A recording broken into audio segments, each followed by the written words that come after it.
نبی علیہ الصلوۃ والسلام فرمایي مال څلور قسمه دی، څلور قسم خلق ته په دنیا کې الله وایي څلور قسم خلق پیدا کوي. یو هغه انسانان دي چې هغوی ته الله علم ورکړی وي، مال یې ورکړی. ښه واورئ، دی د علم په وجه د الله نه بیریږي،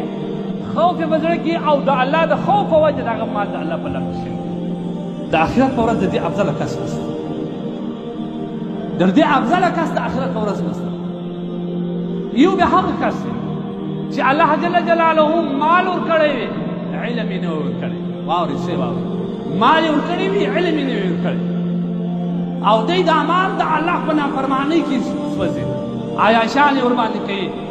او د هغه د کم فسق او فجور ورباندې کوي، پر غلطو لار باندې استعمالوي، ظلم ورباندې کوي، فخر باندې کوي، ریا ورباندې کوي، تکبر ورباندې کوي. د دغه کس عذاب به تر ټولو سخت وي. د دې کس لپاره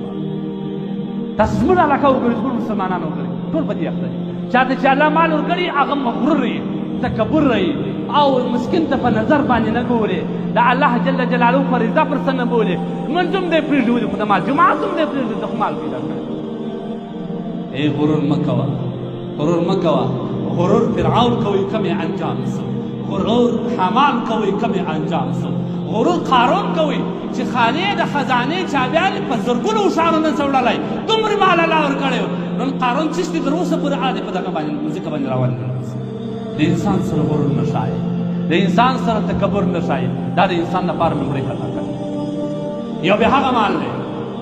یو بیا هغه قسم انسان چې الله علم ورکړی وي، مال یې نه ورکړي، او دی وایي چې الله کاشکې تا ما ته علم مال راکړی وای، نو ما به ستا په لار کې داسې شیندلی وای، داسې به مې مسکینانو ته ورکړی وای، داسې به مې مدارسې په آبادي کړي وای، دا به مې کړی وای، دا به الله وایي که څه مې هم مال نه دی ورکړی، د ده د هغه کس رتبه به یې وایي، خالي په سوچ او فکر باندې. او واورئ کسان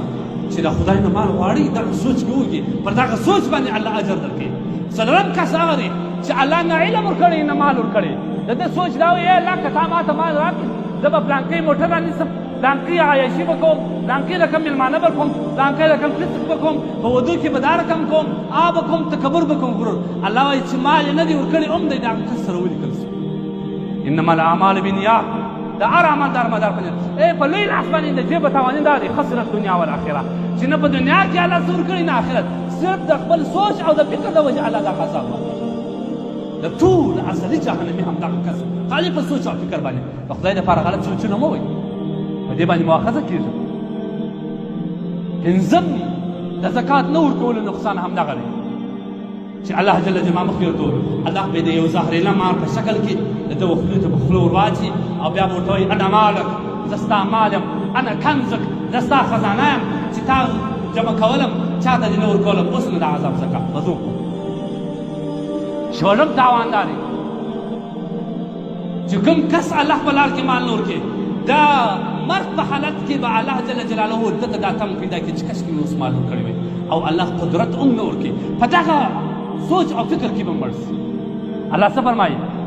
انفقوا مما رزقناکم من قبل ان یأتي احدکم الموت. مخکې ورکړي د الله په لار کې، مخکې د دې چې تاسو ته مرګ راسي. فیقول ربي لولا اخرتني الى اجل، لا ما یو څو شېبې ژوندی پرېږدې زه د الله په لار کې څه مال وشیندم. لیکن الله څه وایي؟ لاجل قریب، یو څو وخت دپاره ما ژوندی کړي چې زه د الله په لار کې وشیندم. فاصدق واکن من الصادقین ولن یؤخر الله نفسا، الله به د یوې ثانیې مهلت هم نه ورکوي، په د هغه ارمان کې به د دنیا نه ولاړ شي. د مسلم شریف یو روایت دی، نبي علیه الصلوۃ والسلام فرمایي چې کوم کس د زکات د خپل مال نه ورکوي، د قیامت په ورځ به الله جل جلاله د هغه نه د اور یو غټ غر جوړ کړي، بیا به هغه د غر د اور د راواخلي د ده پر تندي به یې کښېږدي، ان تر دې چې د تندی به په مځکه باندې ننوځي، بیا به یې د ده پر یوه بغل باندې کښېږدي، بیا به یې پر بل بغل باندې کښېږدي، بیا به یې پر ملا باندې کښېږدي، ټول بدن به سپور شي، بلکې به الله نوی ژوند ورکړي، بیا به همدغه کوي. لسم تاوان دا دی، مستدرک حاکم دا روایت نقل کړی دی چې نبي علیه الصلوۃ والسلام فرمایي کوم کسان چې د خپل مال زکاتونه بندوي، الله وایي زه بارانونه در باندې بندوم. خمسن بخمسن روایت کې راځي، پنځه شان د پنځه شان. کوم کسان چې د مځکې عشر نه ورکوي، زکاتونه نه ورکوي، الله وایي قحطي در باندې مسلطوم، بارانونه در باندې مسلطوم. او آخري روایت دا نقصان چې کوم دی هغه دا دی چې کوم کسان د الله جل جلاله په لار کې خپل مال او صدقه او خیرات نه کوي الله جل جلاله به هغه کسان په بې اطمیناني او د ضلالت په زندګي باندې مبتلا کړي ټول عمر به ستړی وي د خدای لپاره هغه فایدې شوې دغه نقصانات شول اوس خپل مال ته وګوره چې زما لپاره مال د جنت ذریعه زه جوړوم که د آخرت ذریعه جوړوم او واورئ ای مؤمنانو دا د الله احسان ما یو روایت کې لیدلی اوس مې کتاب یې چې کوم وخت ستا درد مسکین راغلی ښه په غورې واورئ کوم وخت ستا درد مسکین راغلی ډېره د نرمۍ مطالبه ورسره کوه الله څه فرمایي الله وایي زما دومرې پراخ درد دی زما دومرې پراخ مملکت دی زما دومرې پراخ رزق دی ما ستا د ازمایش دپاره د خپل در نه وشړی ستا درد مې راغلی چې بنده ته څه ورسره کوې ته په بد الفاظ جواب ورکوې ته د ځان نه رټې ته ښکنځل ورته کوې او که په نرمه طریقه باندې جواب ورکوې یا څه ورکوې دا د ازمایش ذریعه ده او دومره شکر ادا کړه چې الله جل جلاله ستا و درته خلک رالیږي ډېر کسان دا رقم وي چې هغه دومره امید نه لري چې د چا و درته ودرېږي